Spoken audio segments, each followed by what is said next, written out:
Hello, and welcome to Minding the Forest, a podcast of the Louisiana Forestry Association.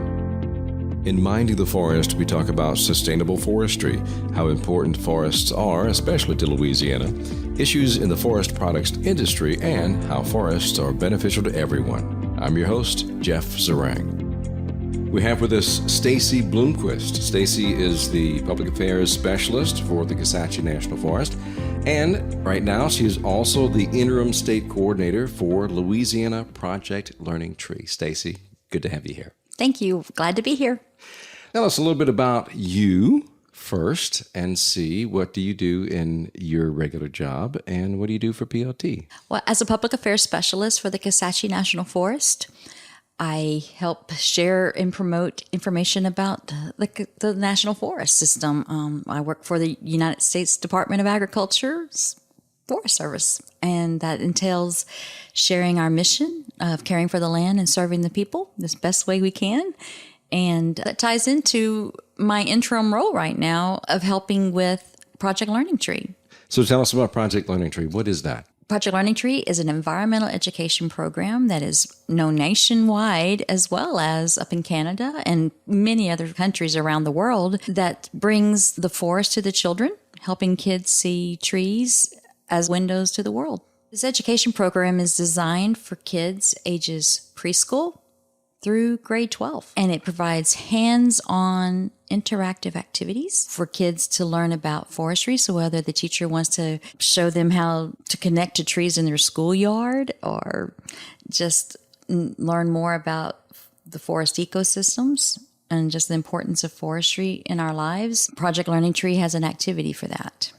A fun activity, I think you would say. Yes, a very fun activity. And recently it became an initiative of the Sustainable Forestry Initiative, SFI, and it is the education component of SFI, and we are so happy that they have taken that on because they have been able to help us expand and take it to just bring it to more parts of the world. In the previous Minding the Forest, we had Gordy Mao of SFI, and so he did talk about that. And taking PLT under SFI, and maybe we can see how many acronyms we can bring into that. So Project Learning Tree under SFI's umbrella really gives it a boost. And I think, in my opinion, you can correct me if I'm wrong, it shows the importance of such a program to reach youth about forests. Totally agree. And in the state of Louisiana, Project Learning Tree is hosted by three entities: the Louisiana Forestry Association, the Louisiana Department of Agriculture and Forestry, and the LSU Ag Center. And these three organizations got together back in the 1970s, somewhere back there, and they signed a memorandum of understanding that they would help sponsor Project Learning Tree and promote it within our state. So the importance of that goes from industry with LFA, from government, which is LDAF, and also from education, which is LSU. Mm-hmm. So those three organizations are very important to PLT, and especially PLT is important to us. And I would say us, I mean all three groups. So how is this PLT brought to the schools? Project Learning Tree can be available to them through a workshop as a professional development. So a principal can call myself as a state coordinator or whoever the state coordinator may be and ask for a professional development workshop to be held for their educators in their class, in their school. And so I could do a whole school. 20-something teachers come in there and do a day-long professional development seminar for them and take them through some activities. Another way would be for a teacher just to call and say, hey, I'd like to attend a workshop. And we just host workshops around the state when we get quite a few people and teach them the curriculum and show them how to use it because we're teaching the teachers, basically, and educators. And then we also go into the colleges for our soon-to-be teachers. We call those the pre-service educators. They're studying to become a teacher, and they don't have their degree yet, but they are looking for resources that they can use for their classrooms one day.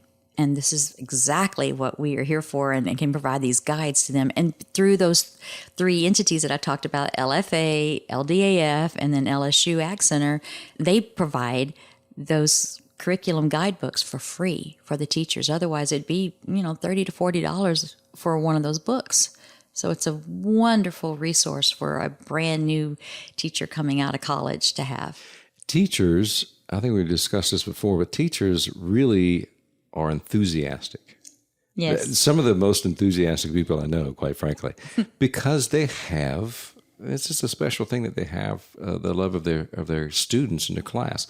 They really want them to have fun. So when you do a workshop to teach the teachers, are those the same activities that they will be doing with the kids? Exactly. We make them go through the exact same activities that the child would do in the curriculum.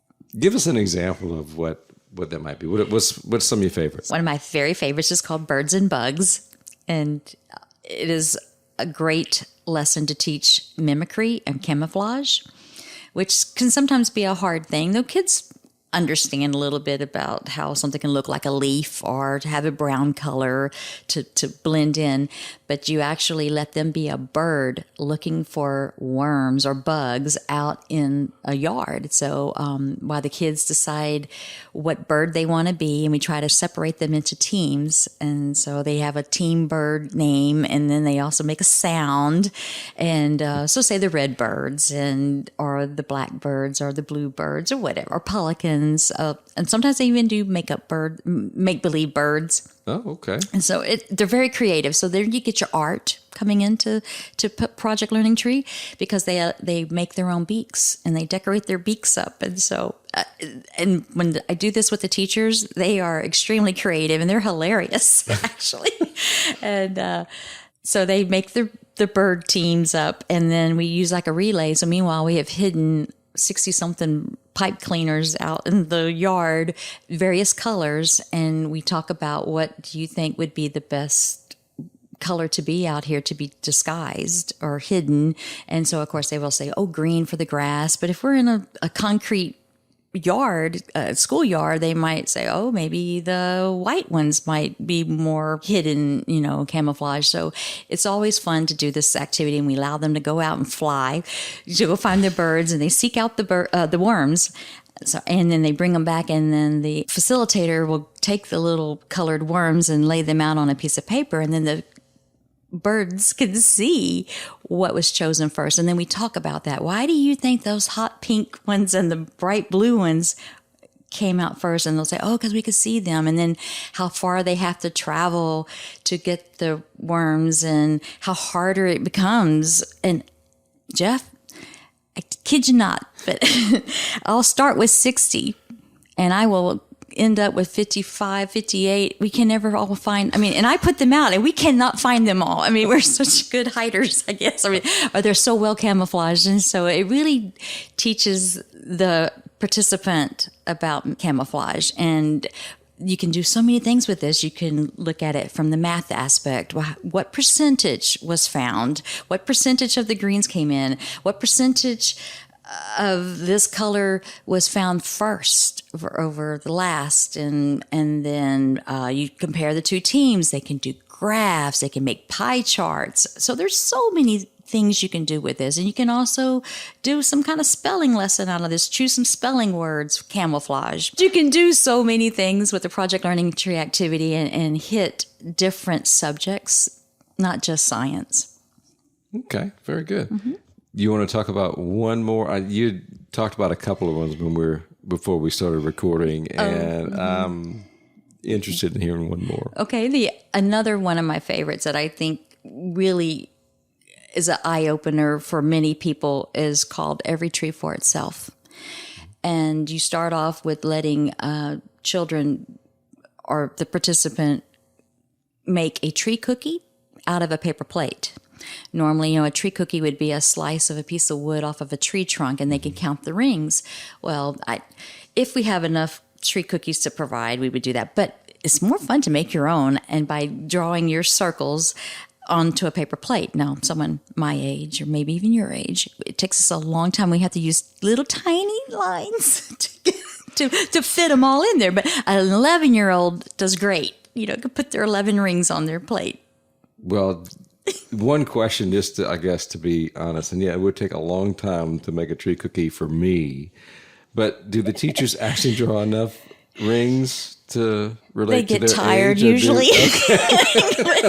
They realize, I can't put them all on this piece of paper plate here. I'm sure they exaggerate. Okay, so they make their tree cookies. So they make their tree cookies, and then you tell them a tree is planted. It has what in the ground? They go, oh, roots and that. And you can talk about the components of a tree parts, the branches and stuff. So you let them make their own forest. Okay, kids, put your tree cookies out. And of course, the little girls stay together. They're standing by their best friend, and they do that. And I don't tell them to spread out or anything. We let them build their own forest. And so they say you have 20 kids, and they all go out there and do their thing.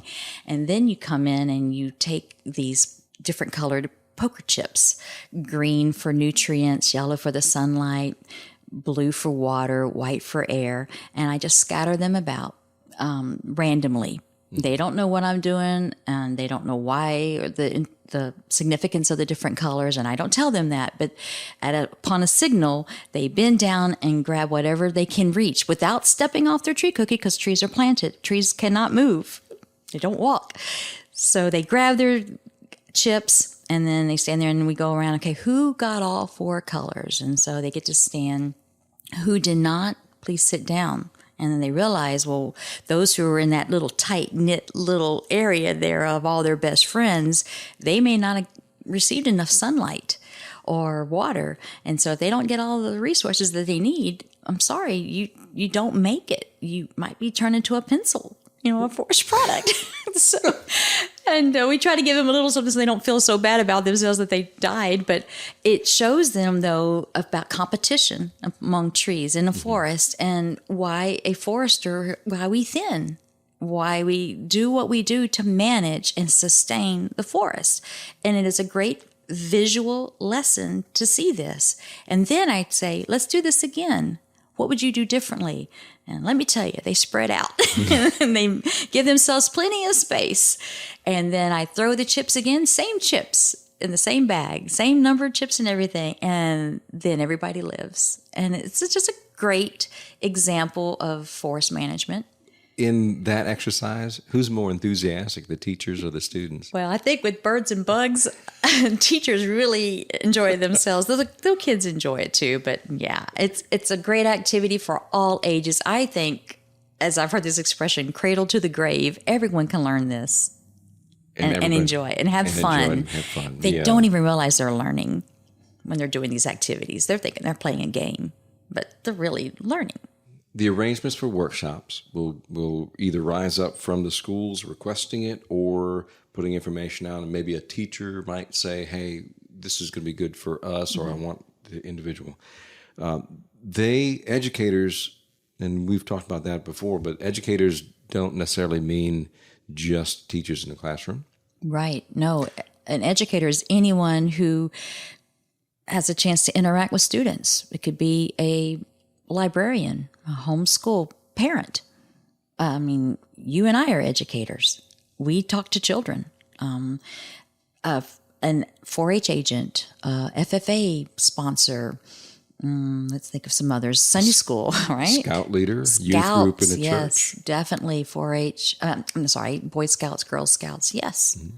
The LFA each year sponsors the Louisiana Educators Tour. That's part of PLT, and so that will be coming up in 2023. Tell us a little bit about what's coming up with that. I'm excited. We're going to Natchitoches this year, to the Natchitoches area, and so this Educators Tour is all about forestry in the state of Louisiana and showing the importance of forestry in our state. And our trees are our number one cash crop in this state.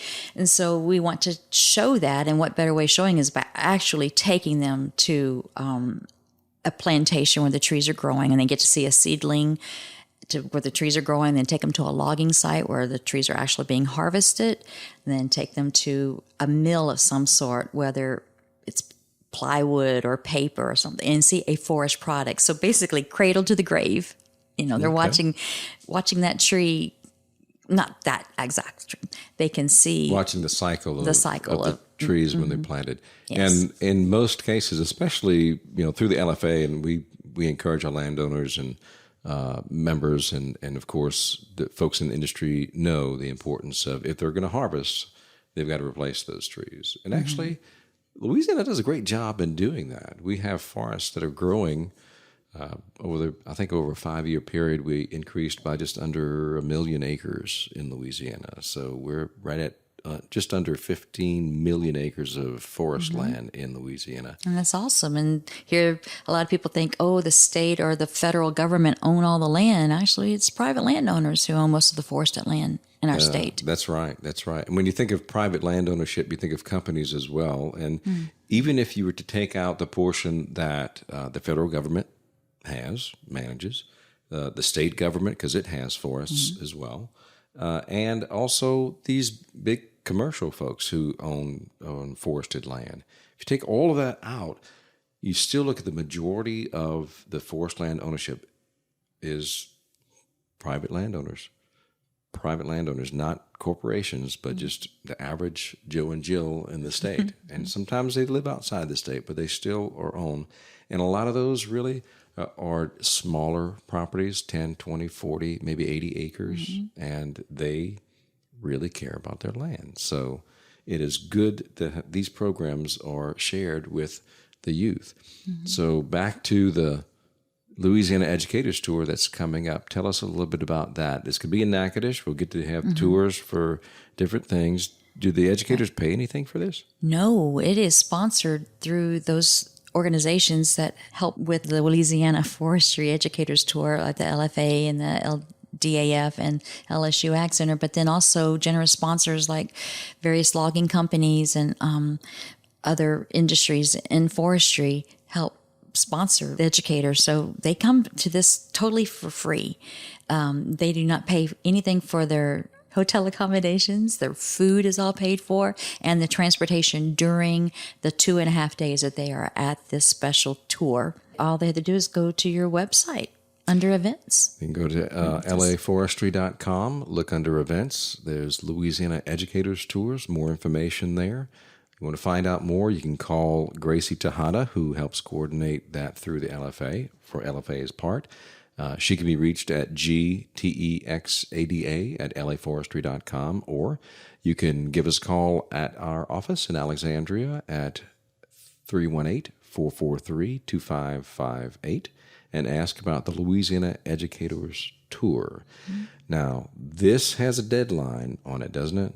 Yes, April the 28th. So you want to get your registration in soon because space is limited. We'd love to have every teacher in the state at one time, but that's really impractical. So we try and keep the classes small. Especially for the tours, because we go into these mills and these factories, and numbers are limited, so space is limited. So yeah, we had to keep our numbers kind of small. Since we have so many great sponsors that help out, if they want to sponsor a teacher, can they do that? Yes, going to the same site. We definitely always can use more sponsors, and sponsors can also recommend an educator in their area. If they would like to send somebody, that's fine too. But yeah. So we can say, hey, I've got 3 educators in our area. We're going to sponsor all 3 of them and make all those arrangements at the same time. That's correct. Stacy Blomquist, she is the Interim State Coordinator for Louisiana Project Learning Tree. Also, in her regular job, she's the Public Affairs Specialist for the Kisatchie National Forest. Stacy, thanks so much for joining us. Thank you for having me. Thank you for listening to Mind of the Forest, a podcast of the Louisiana Forestry Association. If you'd like to learn more about sustainable forestry, the LFA and its programs that help support landowners, loggers, and forest product manufacturers in the state, go to laforestry.com. You also can find out how you could be part of the Louisiana Forestry Association.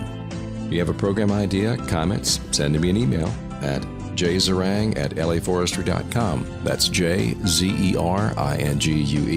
at laforestry.com. And remember, at the Louisiana Forestry Association, we're minding the forest for you.